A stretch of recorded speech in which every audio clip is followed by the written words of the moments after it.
Marcus Sterling adjusted his expensive watch as he walked down Madison Avenue, the morning sun casting long shadows across the pristine sidewalk. Behind him, on a thick leather leash, walked Rex, a massive pit bull whose gentle brown eyes contradicted every stereotype people held about his breed. The dog's muscular frame moved with surprising grace, his coat a beautiful brindle pattern that caught the light as they moved through the city. People stepped aside as they approached, not because of Marcus's obvious wealth, displayed in his perfectly tailored suit and confident stride, but because of the 60-pound dog beside him. Mothers pulled their children closer. Business executives crossed the street. Even the usually fearless New York pigeons seemed to give them extra space. Marcus had grown used to this reaction over the past 2 years since he'd rescued Rex from a fighting ring that the police had shut down. The dog had been found chained in a basement, covered in scars, and afraid of his own shadow. Now, Rex was the most gentle creature Marcus had ever known, a therapy dog in training who helped children at the local hospital. But none of that mattered to the people who saw only his appearance. The Sterling Industries building loomed ahead, its glass facade reflecting the morning traffic. Marcus owned the 40-story tower, along with dozens of other properties around the world. His empire had been built from nothing, a poor kid from Detroit who'd clawed his way to the top through determination and smart investments. But success couldn't buy the one thing he truly wanted: genuine human connection. As they reached the corner of 5th Street, Rex suddenly stopped walking. His ears perked up, and his tail began a slow, cautious wag. Marcus followed the dog's gaze to see a small cafe tucked between 2 larger buildings, Sunrise Bistro, with its warm yellow awning and hand-painted sign. Through the large windows, Marcus could see the morning rush in full swing. Business people grabbed coffee and pastries before heading to their offices. The place buzzed with the kind of energy that came from real community, something his penthouse apartment and private clubs couldn't replicate. Rex pulled gently toward the cafe, his nose working to identify the scents drifting from the kitchen. Marcus hesitated. He'd learned to avoid small, crowded spaces where his presence, and especially Rex's, might cause problems. But there was something about the way Rex looked at the place, with what seemed like hope, that made Marcus reconsider. They approached the entrance slowly. Through the glass door, Marcus could see customers notice them immediately. The usual pattern began: people grabbing their children, conversations stopping, nervous glances exchanged. A businessman near the window actually stood up and moved to a table farther away. Marcus was about to turn around when the door opened. A young black woman stepped out, wearing the cafe's uniform of a crisp white shirt and black apron. She had kind eyes and natural hair pulled back in a neat bun. Her name tag read Zara. Instead of the fear or disgust Marcus expected, Zara's face lit up with genuine delight as she looked at Rex. "Oh my goodness, what a beautiful dog," she said, her voice warm and sincere. She knelt down slowly, extending her hand palm up for Rex to sniff. The dog's tail began wagging furiously as he stepped forward to investigate. Marcus watched in amazement as Rex, usually so cautious around strangers, immediately warmed to this woman. The dog's entire body language changed, his shoulders relaxed, his mouth opened in what looked like a smile, and he gently pressed his head against Zara's outstretched hand. "He's wonderful," Zara continued, looking up at Marcus with a smile that seemed to light up the entire street. "What's his name?" "Rex," Marcus managed, still surprised by the interaction. He's usually more cautious with new people. "Well, Rex is clearly an excellent judge of character," Zara said, standing up and brushing off her apron. "Would you like to come in? We have a lovely spot by the window, and I bet Rex would enjoy some fresh water." Marcus glanced through the window again. The other customers were still staring, but Zara's obvious comfort with Rex seemed to have diffused some of the tension. A few people had even moved closer to the windows to get a better look. "Are you sure?" Marcus asked. "He tends to make people nervous." Zara followed his gaze to the customers inside, and then looked back at Rex, who was sitting patiently beside Marcus, his tail still wagging hopefully. "People are nervous about lots of things," she said with a shrug. "Doesn't mean they're right to be. Besides, any dog that well-behaved deserves a chance to rest his paws." She held the door open with a gesture that was both inviting and somehow challenging, as if daring Marcus to trust her judgment. Rex looked up at Marcus with those expressive brown eyes, and Marcus found himself nodding. They entered the cafe together, and Marcus braced himself for the inevitable exodus of customers. But something surprising happened instead. While people definitely noticed them, the initial panic seemed to settle into curiosity. A little girl at a corner table actually waved at Rex, who responded with a gentle tail wag. Zara led them to a table near the window that offered Rex plenty of space to lie down comfortably. She returned quickly with a bowl of fresh water, which she placed beside the dog without any of the hesitation Marcus usually encountered. "Can I start you with some coffee?" she asked, pulling out her notepad. "Our house blend is locally roasted, and we have some amazing pastries that just came out of the oven." As Marcus ordered a simple black coffee and a blueberry muffin, he found himself studying Zara. There was something different about her, something that went beyond her easy acceptance of Rex. She moved with purpose and grace, treated every customer with the same warm attention, and seemed genuinely happy to be doing her job. When she brought his order, she also carried a small plate with a plain, dog-safe biscuit. "On the house," she said with a wink, placing it beside Rex's water bowl. "Assuming it's okay with his dad, of course." Marcus nodded, still amazed by the kindness. Rex sniffed the biscuit delicately before taking it with surprising gentleness for such a large dog. As Marcus sipped his coffee, he watched Zara work. She remembered customers' names and usual orders. She asked about their families and genuinely listened to the answers. When an elderly man struggled with his cane while trying to reach his table, she was there immediately to help, not making a big show of it, but simply treating him with dignity. But Marcus also noticed other things. He saw how some customers barely acknowledged her, treating her more like a piece of furniture than a person.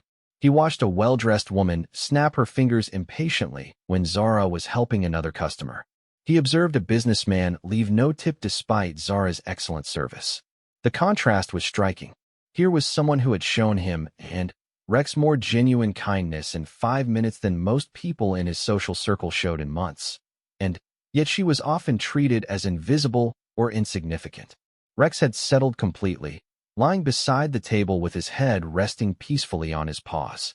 His presence, which usually caused such disruption, seemed almost calming in this space. Marcus realized it was partly because of Zara's attitude. Her complete lack of fear or judgment had somehow given others permission to see Rex differently. When Marcus finished his coffee, he left a tip that was probably larger than most people's entire bill. As he stood to leave, Zara approached with Rex's now empty water bowl. "Thank you for choosing Sunrise Bistro," she said formally, but then added with genuine warmth, "I hope we'll see you and Rex again soon."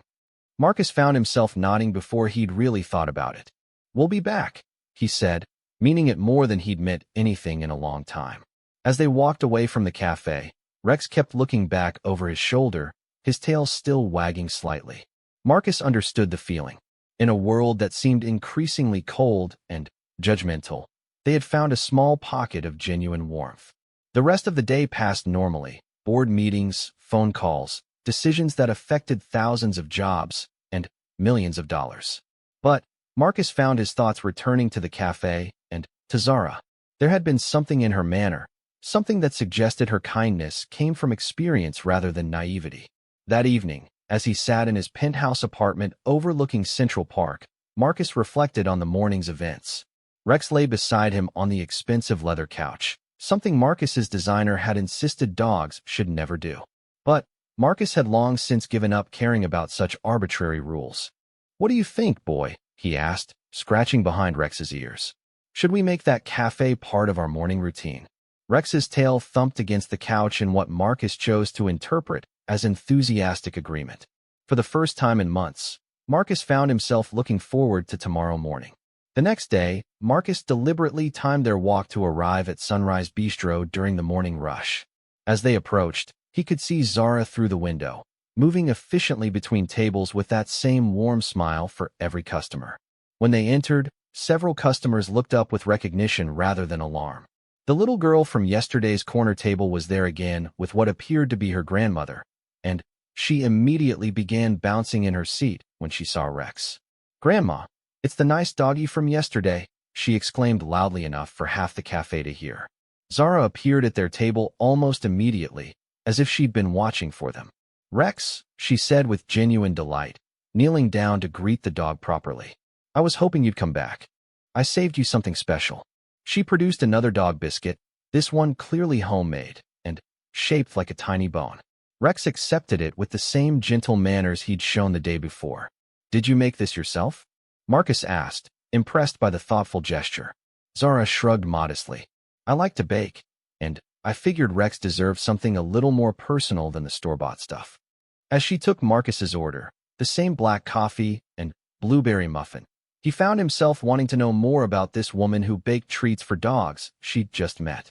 "Have you worked here long?" he asked when she returned with his coffee. "About 18 months, she replied, refilling his water glass without being asked. "I'm working my way through nursing school, so the flexible schedule here really helps." "Nursing school," Marcus repeated, impressed. "That's demanding work." Zara's smile became slightly more guarded. "It is, but it's what I want to do. I've always believed in taking care of people, and apparently dogs too," she added with a glance at Rex, who was lying contentedly beside the table. Before Marcus could ask another question, Zara was called away by another customer. But their brief conversation had revealed something important. Her kindness wasn't random or superficial. It came from a deep-seated desire to help others, something that was driving her toward a career in healthcare. Over the following week, Marcus and Rex became regular fixtures at Sunrise Bistro. Each morning, they would claim the same table by the window, and each morning Zara would greet them with the same genuine warmth. Rex had clearly adopted the cafe as his second home, and his presence had become so normal that other customers barely noticed him anymore. Marcus began to piece together more of Zara's story through their brief conversations and his own observations. She worked double shifts whenever possible to pay for school and support herself. She never complained about difficult customers or long hours. She remembered details about regulars' lives and asked follow-up questions that showed she truly cared about the answers. But Marcus also noticed the subtle forms of discrimination she faced. The way some customers talked over her as if she weren't there. The condescending tone certain people used when placing orders. The assumption that she couldn't possibly understand anything beyond taking coffee orders. One morning, Marcus arrived to find the cafe in mild chaos. The espresso machine had broken down, and customers were growing increasingly impatient. Some were demanding refunds. Others were making unreasonable demands for compensation. And the stress was clearly affecting the entire staff. Zara moved through it all with remarkable grace, apologizing for the inconvenience, offering alternatives, and doing her best to keep everyone happy. But Marcus could see the toll it was taking on her. When a particularly aggressive customer began shouting about his ruined morning and demanding to speak to a manager, Marcus found himself standing up. "Sir," he said in the calm but authoritative voice he used in boardrooms, "I think we all understand that equipment failures happen. These folks are doing their best to solve the problem." The man turned to Marcus with an expression of surprise and irritation, but something in Marcus's demeanor, perhaps his obvious expensive clothes or the confidence in his voice, made him think twice about continuing his tirade. He muttered something about finding coffee elsewhere and left. Zara shot Marcus a grateful look before continuing to handle the remaining customers. When the rush finally died down and the repair technician had arrived to fix the machine, she approached Marcus's table. "Thank you for that," she said quietly. "You didn't have to step in. Nobody should have to deal with people like that," Marcus replied. "Especially not when they're working as hard as you do." Zara studied his face for a moment, as if seeing him differently. "You're not what I expected when I first saw you," she said finally. "What did you expect?" Marcus asked, genuinely curious. "I don't know," Zara admitted. "Someone with expensive clothes and an expensive dog. I guess I thought you might be like some of our other customers. The ones who think money gives them the right to treat service workers badly. Money doesn't give anyone the right to treat other people badly," Marcus said firmly. "If anything, it should make you more aware of your responsibility to treat others well." Zara nodded slowly, and Marcus sensed that his words had resonated with her in some deeper way. There was something in her expression that suggested she'd had her own experiences with people who believed their wealth or status made them superior. As the morning progressed, Marcus found himself thinking about privilege and perspective. His wealth had insulated him from many of life's challenges, but it had also isolated him from real human connections. Zara, who worked multiple jobs to pursue her dreams, seemed to have a richness of experience and depth of character that money couldn't buy. When it was time to leave, Marcus left his usual generous tip, but this time he also left a business card. "If you ever need anything," he said simply, "or if anyone gives you trouble, please don't hesitate to call." Zara looked at the card, simple, elegant, with just his name and phone number, and then back at Marcus with surprise. "Marcus Sterling," she read aloud, and he could see the moment recognition dawned. "As in Sterling Industries?" Marcus nodded, waiting for her reaction to change. He'd seen it happen countless times, the sudden shift in how people treated him once they knew about his wealth. But Zara simply tucked the card into her apron pocket and smiled. "Well, Mr. Sterling," she said with mock formality, "it's been a pleasure serving you and Rex. We'll see you tomorrow." Zara Johnson's alarm buzzed at 5 in the morning, but she was already awake, staring at the ceiling of her small studio apartment. The building was old, with thin walls that let through every sound from the street below and the neighbors above. But it was hers, paid for with her own hard work, and that made even the leaky faucet and temperamental heating feel like victories. She rolled out of bed and moved quietly through her morning routine. Coffee first, not the expensive stuff they served at Sunrise Bistro, but the generic brand that stretched her grocery budget further. While it brewed, she reviewed her nursing school notes, highlighting key concepts for the exam she had later that week. The textbooks were secondhand, their pages already marked with previous students' notes, but Zara had learned to make them her own. She added her own insights in the margins, created detailed study guides, and approached each lesson with the determination that had carried her through every challenge in her 25 years. Growing up in East Cleveland, Zara had learned early that kindness was a choice, not a luxury. Her grandmother, who had raised her after her parents died in a car accident when she was 8, had taught her that how you treated people said everything about who you were as a person. "Baby girl," Grandma Rose used to say while they sat on their front porch watching the neighborhood kids play, "you can't control what happens to you, but you can control how you respond. And you can always choose to be kind, even when the world isn't kind to you." Those words had guided Zara through foster care after Grandma Rose passed when she was 16. They had sustained her through working 3 jobs while finishing high school. They had given her strength during her first years in the city, when she'd arrived with nothing but a scholarship to community college and a fierce determination to build something better. The scholarship had covered tuition but not living expenses, which was how she'd ended up at Sunrise Bistro. The cafe owner, Mrs. Chun, had taken a chance on a girl with no restaurant experience but obvious intelligence and work ethic. 18 months later, Zara could run the morning rush single-handedly and had earned the respect of even the most demanding customers. Well, most of them anyway. As she got ready for work, Zara thought about the conversation she'd had with Marcus Sterling the day before. When she'd seen his business card and realized who he was, she'd felt a moment of surprise, but not the kind that changed everything. Money was just money. What mattered was how someone chose to use it, and, more importantly, how they treated people who had less of it. Marcus had shown her kindness before he'd shown her his wealth. He'd defended her against an unreasonable customer without making it about himself or expecting gratitude. And he clearly adored his dog, which in Zara's experience was always a good sign about someone's character. She'd seen plenty of wealthy customers at the cafe. Manhattan was full of them. Some were decent people who happened to have money. Others treated service workers like they were invisible or, worse, like they were somehow less human because they brought coffee instead of making corporate decisions. Marcus seemed to fall into the first category, which was refreshing. But Zara had learned to be cautious about mixing her work life with personal connections.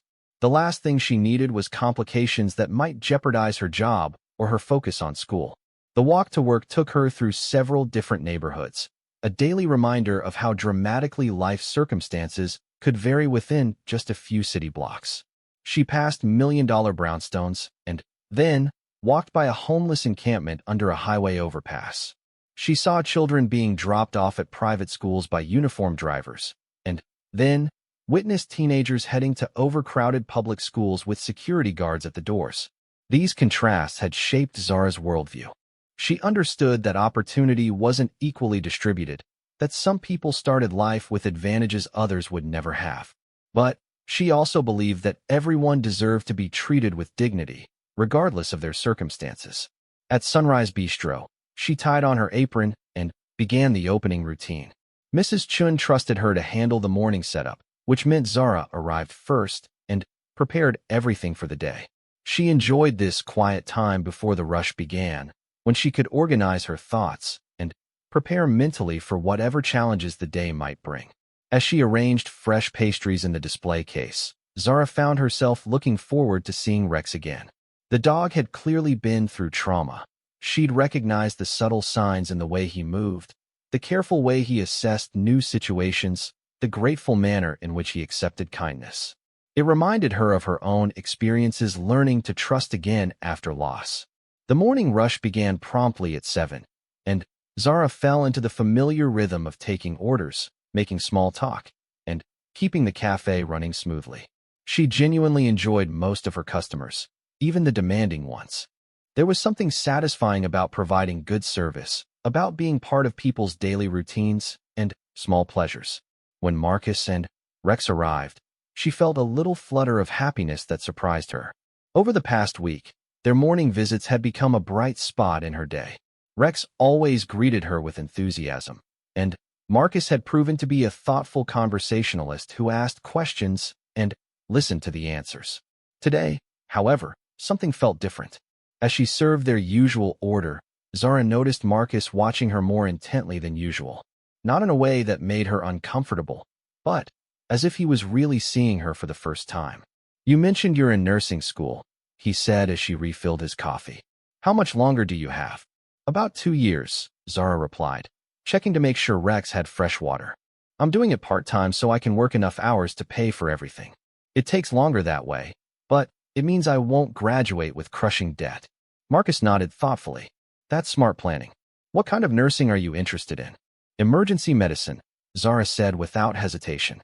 "I like situations where quick thinking and staying calm under pressure make a real difference." "That makes sense," Marcus said, and there was something in his tone that suggested he understood pressure and quick thinking from his own experience. Their conversation was interrupted by the arrival of the little girl who had become another regular visitor. She came with her grandmother most mornings, and she'd clearly developed a fascination with Rex. "Can I pet him?" she asked Zara, as if Zara were the dog's guardian rather than Marcus. "You'll need to ask Rex's dad," Zara said with a smile, gesturing toward Marcus. The little girl turned to Marcus with wide, hopeful eyes. "Please, sir. I promise I'll be gentle." Marcus looked at Rex, who was already wagging his tail in anticipation. "Rex would love that," he said kindly. "But let him smell your hand first, okay?" Zara watched as Marcus guided the child through the proper way to interact with the dog. His patience was genuine, and Rex responded beautifully, allowing the girl to pet his head while maintaining perfect calm. The scene drew the attention of other customers, and Zara noticed several people smiling at the interaction. When the girl returned to her grandmother's table, chattering excitedly about the nice doggy, Zara felt a warm satisfaction. This was what she'd hoped for when she'd first invited Marcus and Rex into the cafe, that people would see past their assumptions and recognize the gentleness that was so obvious to her. The morning continued smoothly until around 10:30, when a well-dressed woman in her 50s entered the cafe looking agitated. Zara recognized her as Mrs. Patterson, a customer who came in occasionally and always seemed to find something to complain about. Mrs. Patterson's eyes immediately locked onto Rex, who was lying peacefully beside Marcus's table. Her expression shifted from general irritation to outright alarm. "Excuse me," she said loudly, addressing Mrs. Chun, who had emerged from the kitchen.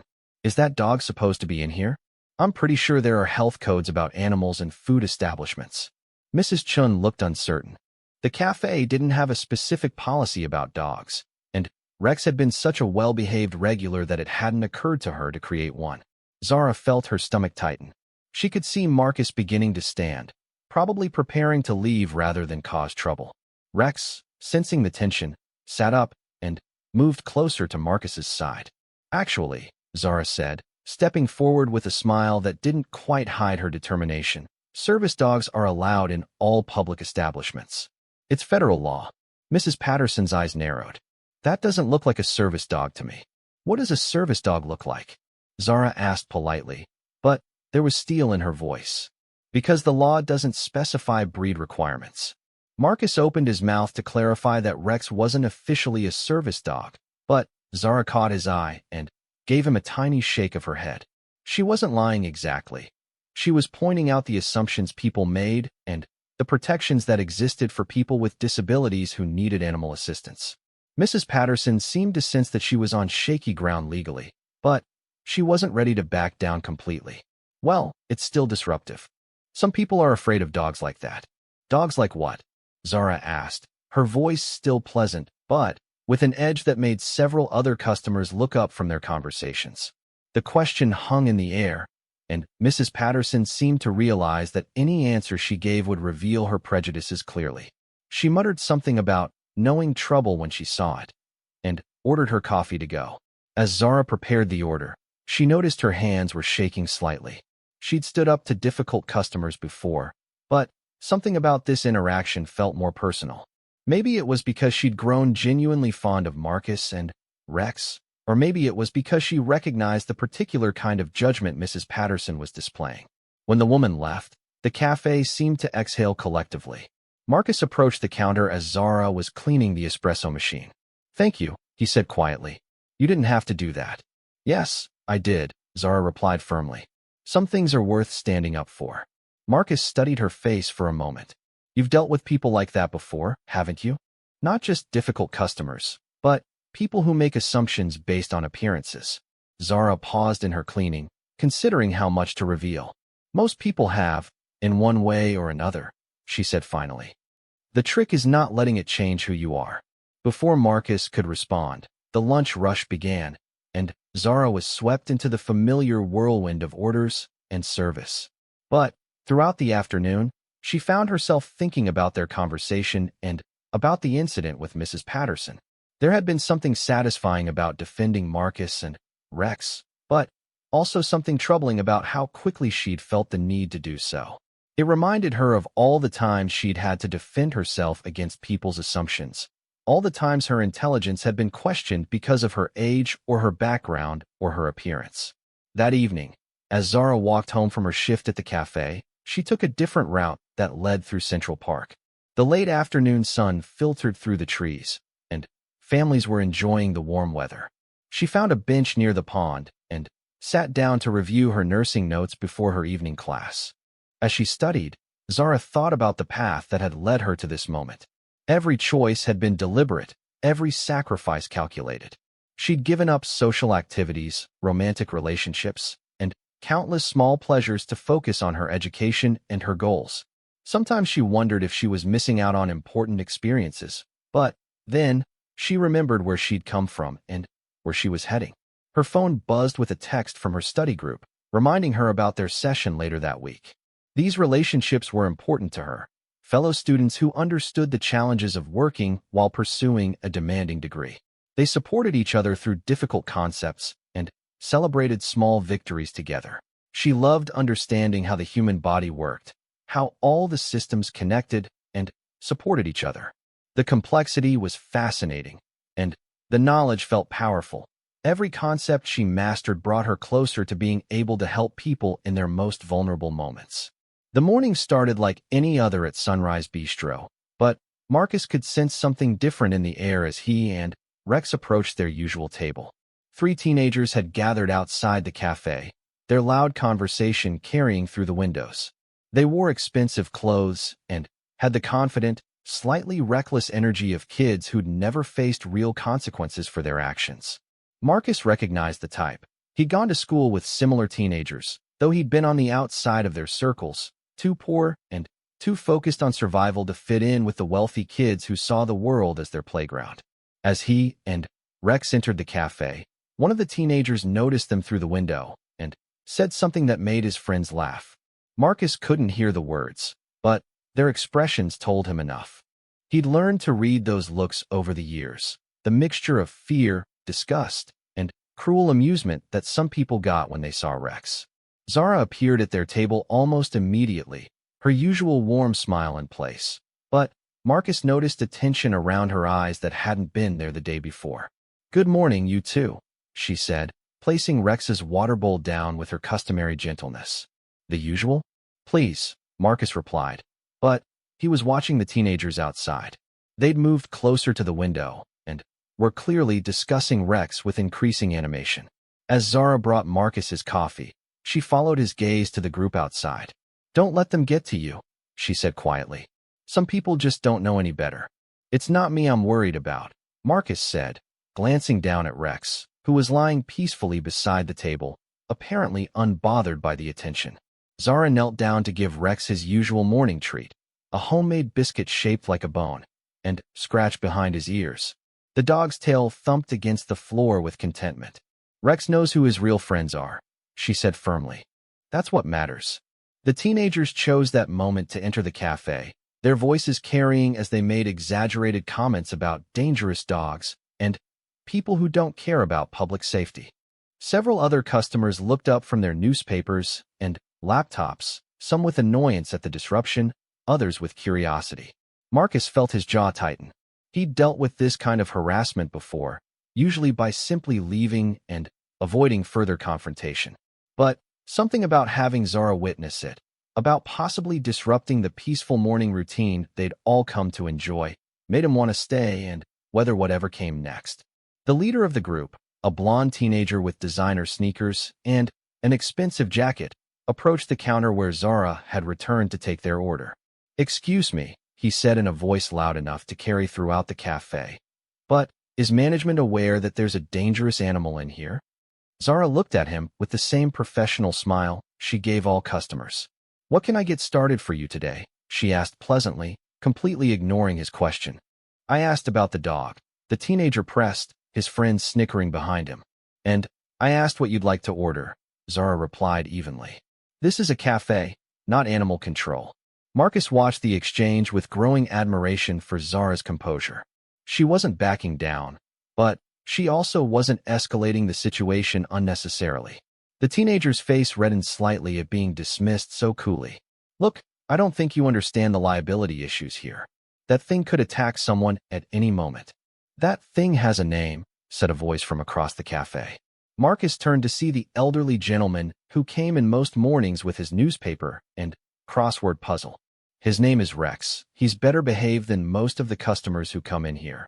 And he's been nothing but a perfect gentleman since he started visiting." A murmur of agreement rippled through the cafe. The little girl who'd been petting Rex waved at him from her table with her grandmother, and Rex's tail wagged in response. The teenager looked around the cafe, clearly not expecting this level of opposition to what he'd probably thought would be easy intimidation. "Whatever," he said, his bravado faltering slightly. "We'll take 3 large coffees to go, and we'll be contacting the health department about this situation." "Of course," Zara said smoothly, beginning to prepare their order. "That's certainly your right. Though you might want to familiarize yourself with the Americans with Disabilities Act first. Service animals are protected under federal law." Marcus started to correct her. Rex wasn't officially a service dog, but caught her slight headshake again. She was using the same strategy she'd employed with Mrs. Patterson, forcing people to confront their assumptions and the legal protections that existed. As Zara prepared the teenager's coffees, Marcus noticed that her hands were completely steady. Whatever nervousness she might be feeling was hidden beneath professional competence and quiet determination. The teenagers paid for their drinks and left, but not before making a few more pointed comments about certain types of dogs and people who don't think about others' safety. Through the window, Marcus could see them clustered outside, phones out, apparently documenting their complaint for social media. After they left, the cafe returned to its normal morning rhythm, but Marcus could sense that something had shifted. Several customers made a point of stopping by his table to greet Rex or comment on his good behavior. The elderly man with the crossword puzzle introduced himself as Mr. Hoffman and shared stories about his own dog who had passed away the previous year. Rex reminds me of my old Bruno, Mr. Hoffman said, his eyes soft with memory. People always made assumptions about Bruno too, just because he was a Rottweiler. But he was the gentlest soul you ever met. Used to let the neighborhood cats sleep on his back. When the morning rush finally died down, Zara approached Marcus's table with a fresh cup of coffee and a concerned expression. "I'm sorry about that," she said, sitting down in the chair across from him. "Some people just seem to look for trouble." "You don't need to apologize," Marcus replied.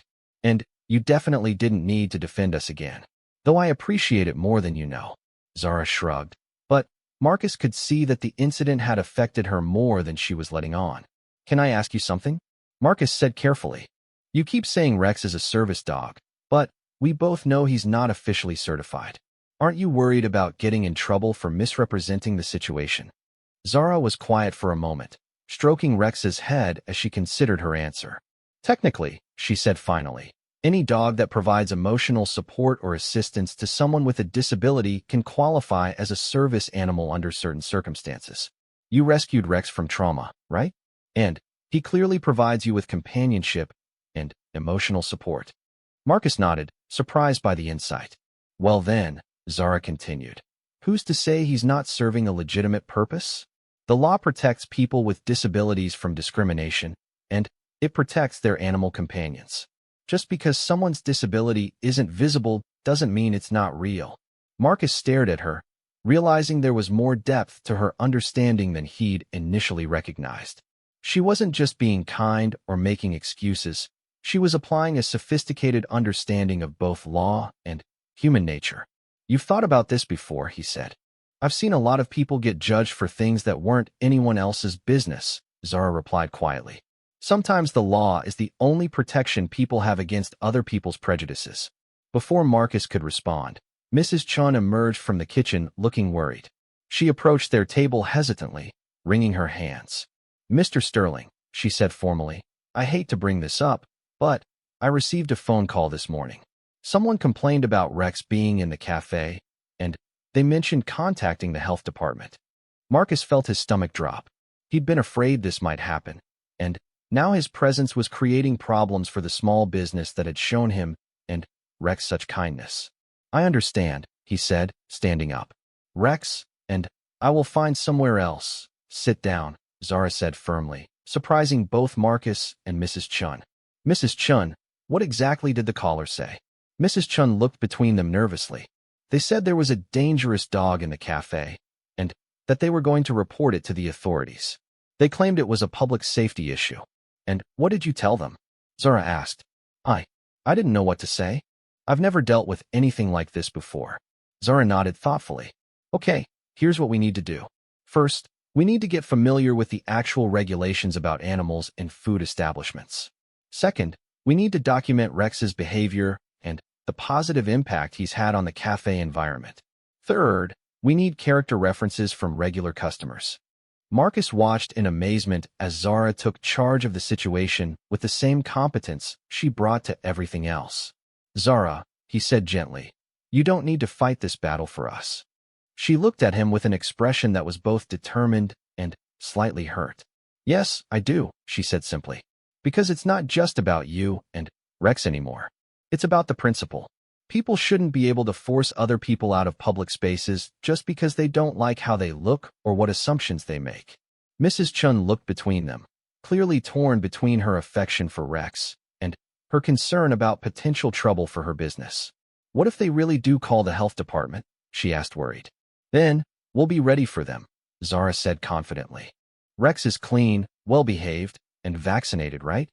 At Marcus's nod, she continued, "And he provides legitimate emotional support. That covers us under multiple legal protections." Marcus felt a warmth spreading through his chest that had nothing to do with the coffee. Here was someone willing to go to bat for him, and Rex. Not because she had to or because she wanted something in return, but simply because she believed it was right. "You know," he said slowly, "I might be able to help with the legal research. I have some experience with regulations and compliance issues." Zara raised an eyebrow. Business experience? You could say that, Marcus replied with a slight smile. I've had to navigate my share of bureaucratic challenges over the years. What he didn't mention was that Sterling Industries had an entire legal department that specialized in regulatory compliance, or that he'd personally dealt with federal agencies on numerous occasions. But he sensed that Zara would prefer to handle this as equals rather than having him solve the problem with money and influence. Over the next hour, the three of them developed a plan. Mrs. Chen would research the specific health department regulations about animals in restaurants. Zara would gather statements from regular customers about Rex's positive impact on the cafe environment, and Marcus would look into the legal protections for service and emotional support animals.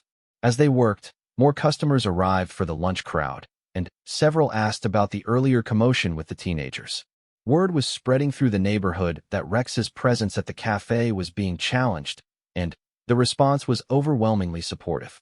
An elderly woman named Mrs. Garcia, who came in twice a week for tea and a scone, made a point of stopping by Marcus's table. I heard some young troublemakers were bothering you and Rex, she said, her voice carrying a slight accent that spoke of decades in the city. You should know that many of us regular customers consider Rex part of what makes this place special. Similar comments came from the businessman who always ordered a triple shot espresso, the college student who studied at the corner table, and even the woman who usually kept to herself while working on her laptop. By the time Marcus and Rex were ready to leave, they had a dozen offers of support and several people volunteering to provide written statements about Rex's exemplary behavior. As they walked toward the door, Zara caught up with them, her apron removed and her purse over her shoulder. My shift ends now, she explained. Mind if I walk with you partway? I have some ideas about our strategy. They walked through the busy sidewalks, Rex trotting calmly between them despite the urban chaos around him. Marcus found himself seeing the city through new eyes as Zara pointed out details he'd never noticed. The way pedestrians naturally gave Rex space without seeming afraid, the curious but friendly glances from children, the fact that Rex's presence actually seemed to make people smile more often than not. He's like a furry ambassador, Zara said as they paused at a crosswalk. People see him being calm and well-behaved, and it changes their assumptions about pit bulls in general. That's part of why this matters so much, Marcus said. It's not just about Rex and me. It's about challenging the stereotypes that hurt so many dogs like him. Zara nodded, and Marcus could see her processing the larger implications of their situation. You know, she said as they resumed walking, this whole thing reminds me of something my grandmother used to say. She told me that sometimes standing up for what's right isn't comfortable or convenient, but it's still necessary. Because if good people don't speak up when they see injustice, then injustice becomes normal. Marcus felt a profound respect for this woman who worked multiple jobs, attended nursing school, and still found time and energy to fight for principles that mattered. Her grandmother had clearly raised someone special. When they reached the corner where their paths diverged, Zara turned to face him directly. I want you to know, she said seriously, that whatever happens with the health department inspector arrived at Sunrise Bistro on a busy Thursday morning, clipboard in hand, and an expression that suggested she'd rather be anywhere else. Marcus and Rex were at their usual table, but the atmosphere in the cafe was tense. Word had spread through the neighborhood about the complaint, and several regular customers had deliberately chosen to be present during the inspection as a show of support. Zara watched from behind the counter as Inspector Williams introduced herself to Mrs. Chun. The woman was professional but stern, clearly taking the complaint seriously despite its questionable motivation. I understand there's been a report about an animal on the premises, Inspector Williams said, her eyes immediately finding Rex, who was lying peacefully beside Marcus's table. That's Rex, Mrs. Chun said nervously. He's been coming here for weeks. He's very well behaved. Inspector Williams made a note on her clipboard. I'll need to see vaccination records, and I'll need to observe the animal's behavior in the establishment. Marcus reached into his jacket and produced Rex's veterinary records, which he'd brought in anticipation of this moment. The inspector reviewed them carefully, noting that Rex's vaccinations were current and his health clearances were in order. What happened next surprised everyone, including the inspector. As she moved through the cafe taking notes and photos, Rex remained completely calm. When she approached his area, he simply looked up at her with polite interest, his tail wagging slightly in greeting, but making no attempt to jump up or demand attention. Mr. Hoffman, the elderly man with the crossword puzzle, chose that moment to stand up and walk past Rex's table on his way to refill his coffee. Rex's tail thumped once in acknowledgement, but he remained in his lying position, demonstrating the kind of impulse control that most people would be impressed to see in a human child. "How long has this dog been visiting the establishment?" Inspector Williams asked Mrs. Chun. "About 3 weeks," Mrs. Chun replied. "Every morning during the breakfast rush." "And have there been any incidents? Complaints from other customers? Problems with the animal's behavior?" Zara stepped forward before Mrs. Chun could answer. "Actually, Rex has improved the atmosphere here," she said politely but firmly. "He's helped several nervous customers feel more comfortable, and children especially love him. We've had customers specifically comment on how much they enjoy seeing him." Inspector Williams looked skeptical. "That's unusual for complaints involving Pitbull-type dogs." "That's exactly the problem," said a voice from across the cafe. Everyone turned to see Mrs. Garcia, the elderly woman who came in twice weekly for tea. "People make assumptions about dogs like Rex without ever bothering to observe their actual behavior." Inspector Williams made more notes. As she did, a small commotion occurred near the entrance. The same 3 teenagers who had caused trouble earlier in the week had arrived, apparently hoping to witness Rex being removed from the premises. Their leader, the blonde teenager with the expensive jacket, approached Inspector Williams directly. "Excuse me, are you here about the dangerous dog situation?" he asked loudly. "Because I was one of the people who filed the complaint." Inspector Williams studied the teenager with the expression of someone who dealt with many false reports over the years. "And what specific dangerous behavior did you personally witness?" she asked. The teenager hesitated, clearly not expecting to be questioned so directly. "Well, it's a pit bull," he said, as if that explained everything. "Everyone knows they're aggressive." "I need specific observed behaviors," Inspector Williams said firmly, "not general breed assumptions." It looked mean," the teenager said weakly, his friends shifting uncomfortably behind him. Inspector Williams glanced at Rex, who had noticed the teenagers but remained lying down, though his alert posture suggested he was keeping an eye on the situation. "The dog currently appears calm and under control," the inspector noted aloud as she wrote. "What specific aggressive behavior did you observe?" The teenager's face reddened. "Look, everyone knows what kind of people own dogs like that. They're making a statement, trying to intimidate people." A ripple of disapproval went through the cafe at his words. Inspector Williams's expression grew noticeably colder. "Sir," she said formally, "my job is to investigate health and safety violations, not to validate personal prejudices. If you witnessed specific problematic behavior, please describe it. Otherwise, I need to continue my inspection." The teenager looked around the cafe, apparently realizing that his attitude wasn't winning him any supporters. The other customers were openly glaring at him now, and even his own friends seemed embarrassed by his behavior. "Whatever," he muttered. "This whole neighborhood is going downhill anyway."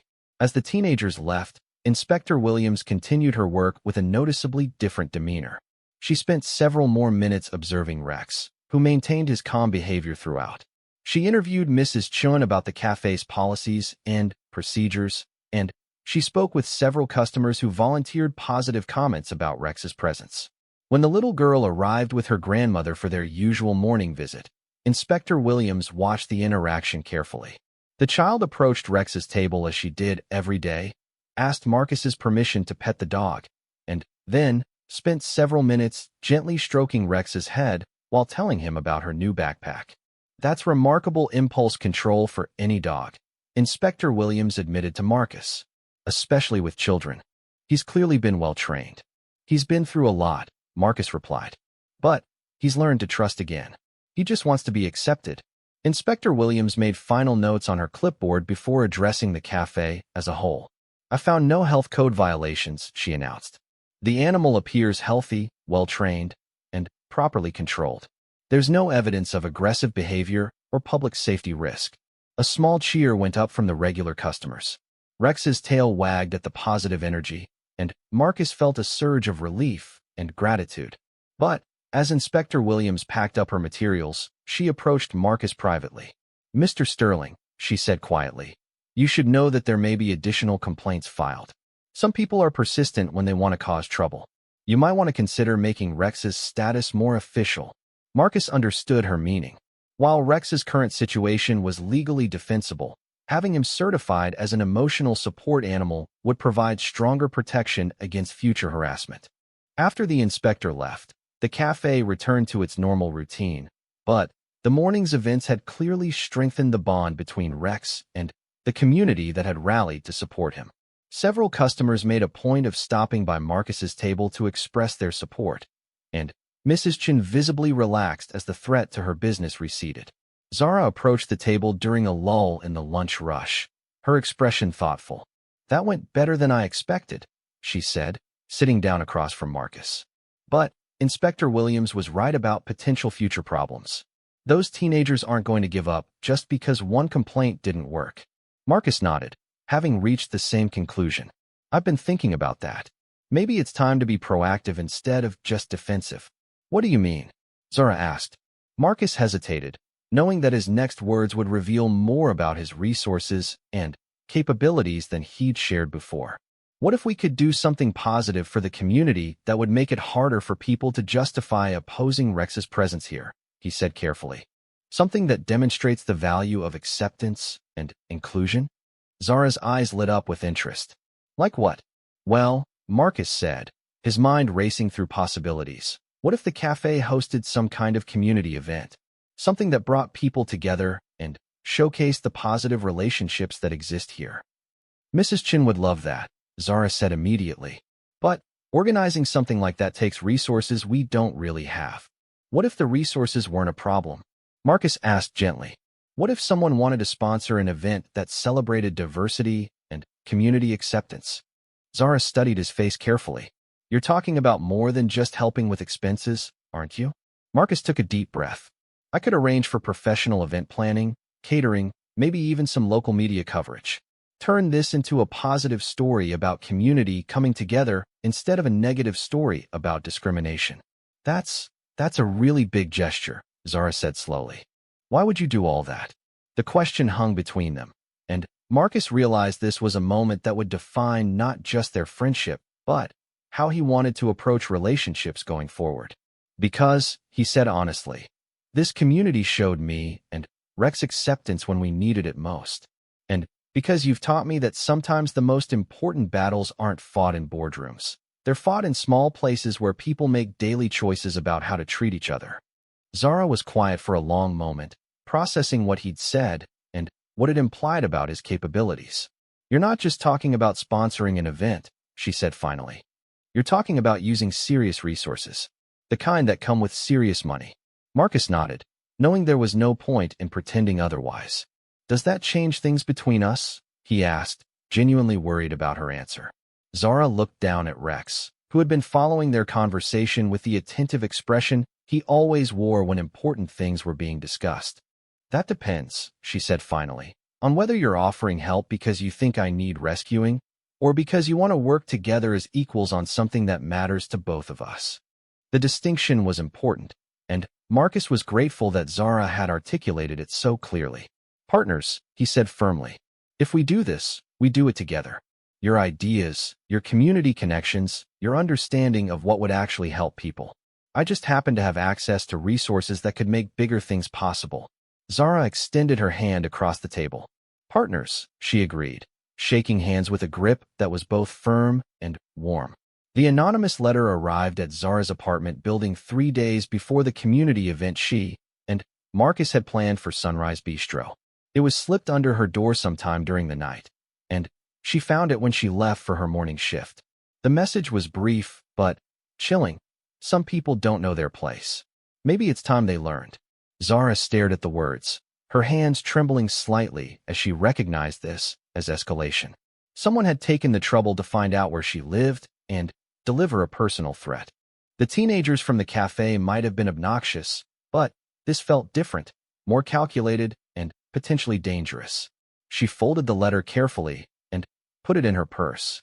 Part of her wanted to call Marcus immediately, but another part resisted. She'd spent years handling problems on her own, and the instinct to protect her independence was strong, even when facing something that clearly required help. At Sunrise Bistro, the morning routine proceeded normally on the surface. Marcus and Rex arrived at their usual time, and Zara greeted them with her customary warmth. But Marcus noticed immediately that something was wrong.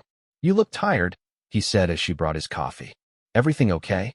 Zara hesitated, then made a decision. "Can you stay after the morning rush? There's something I need to show you."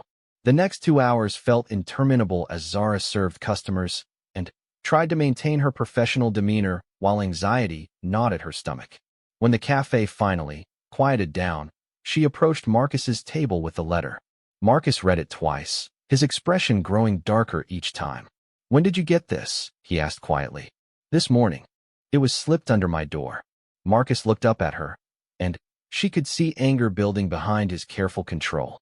"Someone followed you home," he said. "This isn't just about the cafe anymore. They're targeting you personally." "I know," Zara said simply. Marcus pulled out his phone. "I'm calling the police." "And telling them what?" Zara asked. "That someone left me a vaguely threatening note. They'll file a report and tell me to call if anything else happens." Marcus knew she was right, but the helplessness he felt was infuriating. His wealth and business connections meant nothing when it came to protecting someone from this kind of anonymous intimidation. "We should cancel the event," he said finally. "Absolutely not," Zara replied firmly. "That's exactly what they want, for us to back down and disappear." "Zara, this could be dangerous." "Everything worthwhile is dangerous," she interrupted. "My grandmother didn't back down when people threatened her for speaking up about civil rights. My mother didn't back down when people said a black woman couldn't make it in nursing school. And I'm not backing down because some coward left an anonymous note." Marcus studied her face, seeing the determination that had first drawn him to her, but also recognizing the fear she was trying to hide. "Okay," he said finally. "But we're taking precautions. Real ones." Over the next hour, they developed a safety plan that included having security personnel at the event, ensuring Zara wasn't alone when traveling to and from work, and establishing regular check-ins between them. Marcus also quietly arranged for a security consultant to assess the cafe and make recommendations for improved safety measures. Mrs. Chun, when told about the threat, was horrified and immediately offered to let Zara stay in the apartment above the cafe until the situation resolved. But Zara politely declined, unwilling to be driven from her own home. As the day of the community event approached, the support from neighborhood residents grew beyond anything Marcus and Zara had expected. Local business owners contributed food and supplies. The elementary school's art class created colorful banners celebrating diversity and kindness. Even the fire station offered to bring a truck for the children to explore. But the anonymous harassment continued. Zara received 2 more letters, each slightly more specific in its threats. Someone called Mrs. Chin's home number late at night, warning her that harboring troublemakers would be bad for business. Graffiti appeared overnight on the cafe's front window, ugly words that Mrs. Chun cleaned off before most customers arrived, but which left her shaken and worried. The morning of the event dawned bright and clear, but tension filled the air as volunteers arrived early to set up tables and decorations in the small park beside Sunrise Bistro. Marcus had arranged for professional event management, but he insisted on being involved in every detail, partly because he cared about the outcome and partly because activity helped manage his anxiety about Zara's safety. Rex seemed to sense the importance of the day. He stayed close to Marcus throughout the setup, his alert posture suggesting he was ready for whatever might come. Several volunteers commented on the dog's intelligence and calm demeanor, reinforcing the positive message the event was meant to send. By noon, the park was filled with families, elderly residents, college students, and business people from the surrounding area. Local media had picked up the story, framing it as a positive example of community coming together to celebrate diversity and inclusion. Zara moved through the crowd with confidence, greeting neighbors and organizing activities. But Marcus noticed she stayed in areas with good visibility and multiple exit routes. The security personnel he'd hired were discreet but present, blending into the crowd while maintaining careful observation.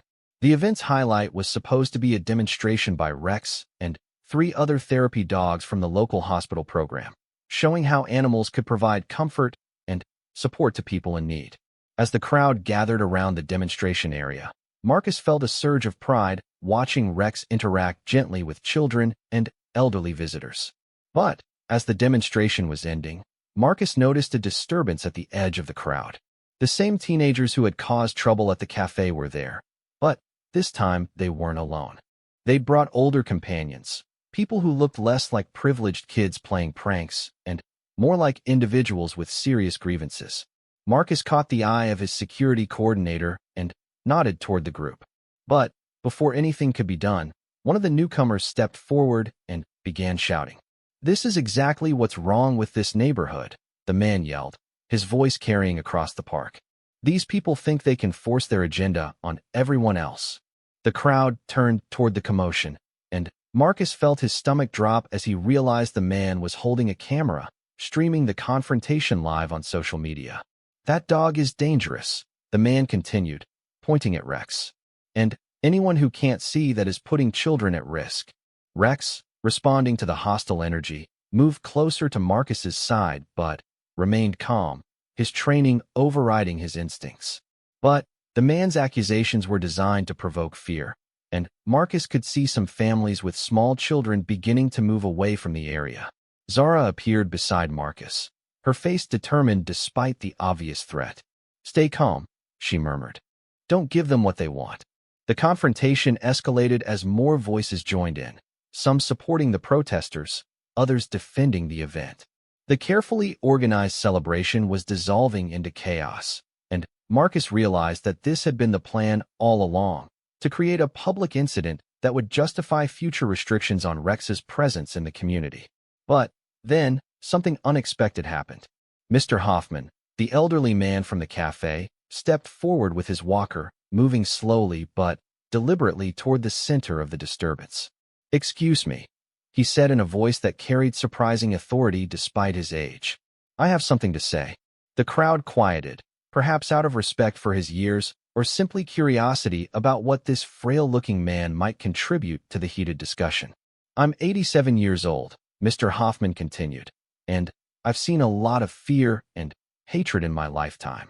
I've seen people use fear to justify terrible things, always claiming they were protecting someone else." He gestured toward Rex, who was sitting calmly beside Marcus. "That dog has visited our cafe every morning for weeks. I've watched him interact with children, elderly people, nervous customers, and even cats that wander through the outdoor seating area. He has never shown aggression, never caused problems, never given anyone a legitimate reason to fear him." Mr. Hoffman's voice grew stronger as he continued. "But I've also watched how some people react to him, and it reminds me of how people used to react to my family when we first moved to this neighborhood 60 years ago. The fear wasn't really about us. It was about change, about people who looked different, about challenges to the way things had always been." The protesters tried to interrupt, but Mr. Hoffman raised his hand. "I'm not finished," he said firmly. "This young man and his dog represent something important. The idea that everyone deserves a chance to prove who they really are, not who others assume them to be. And this young woman," he gestured toward Zara, "represents the kind of courage it takes to stand up for what's right, even when it's difficult." The crowd was completely quiet now, hanging on every word. "So I want to tell you all something," Mr. Hoffman concluded. "Rex is welcome at our cafe not because we're naive about potential dangers, but because we've taken the time to know him for who he really is. And anyone who wants to judge him based on assumptions rather than observation isn't someone whose opinion I value very highly." Spontaneous applause broke out across the crowd, starting with the regular cafe customers and spreading to others who'd been moved by the old man's speech. The protesters found themselves increasingly isolated as community members stepped forward to share their own positive experiences with Rex. But the real turning point came when the little girl who visited the cafe with her grandmother approached Rex directly, despite the tension in the air. She walked up to him with complete confidence, knelt down, and wrapped her arms around his neck in a gentle hug. Rex stood perfectly still, accepting the child's affection with the patience of a trained therapy dog. The image, captured by multiple cameras and phone videos, became the defining moment of the day. The protesters, realizing they'd lost control of the narrative, began to disperse. But, as they left, one of them shouted a final threat. "This isn't over. People like you don't belong here." The words hung in the air like a challenge, but instead of creating fear, they seemed to strengthen the resolve of everyone who remained. The community had made a choice about what kind of place they wanted their neighborhood to be. As the crowd began to disperse and volunteers cleaned up from the event, Marcus found himself standing with Zara, Mrs. Chun, and several of their supporters, including Mr. Hoffman.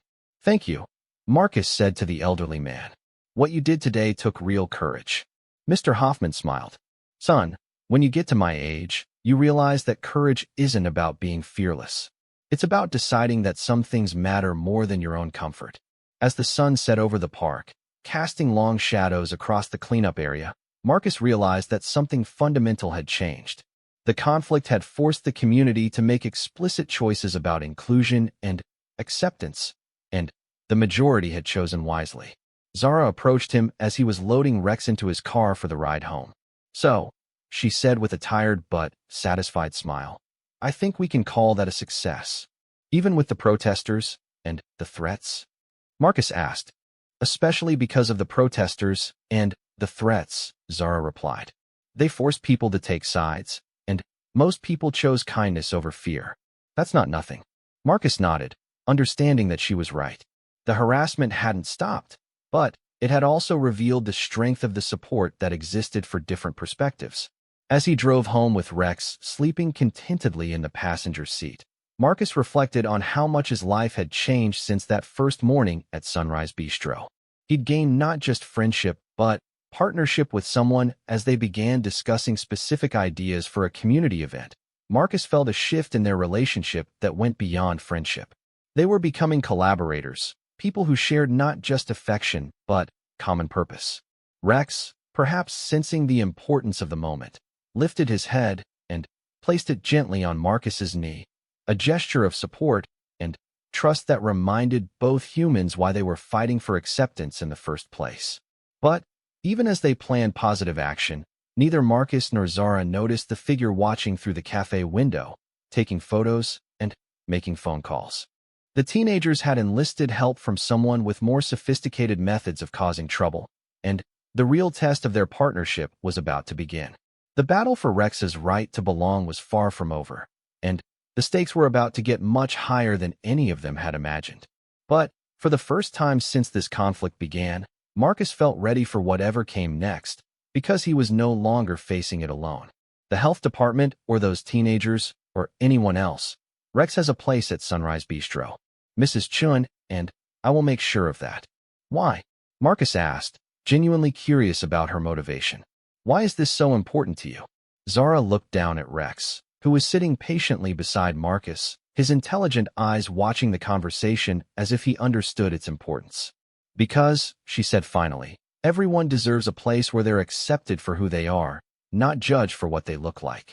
You and Rex found that at our cafe, and some teenage bullies with too much time on their hands aren't going to take that away."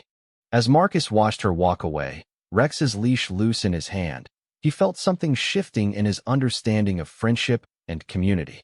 For years, he'd protected himself from disappointment by keeping relationships superficial and transactional. But Zara was challenging that approach simply by being herself, genuine, principled, and unafraid to stand up for what she believed in. The question now was what he was willing to do to support her in return, and whether he was brave enough to let this unexpected friendship become something deeper and more meaningful than anything wealth could buy. Rex looked up at him expectantly, tail wagging as if he sensed the importance of the moment. Together, they headed home to plan their next move in what had become much more than a simple conflict over a dog in a cafe. It had become a fight for the kind of world they all wanted to live in. After class, as she walked home through the quieter evening streets, Zara reflected on the day's events. Standing up to Mrs. Patterson had felt right, but it had also reminded her how quickly situations could escalate. She hoped her defense of Marcus and Rex wouldn't create problems, either for herself or for the cafe. But As she climbed the stairs to her apartment, Zara realized she would make the same choice again without hesitation. Some things were worth the risk, and protecting people from unfair judgment was definitely one of them.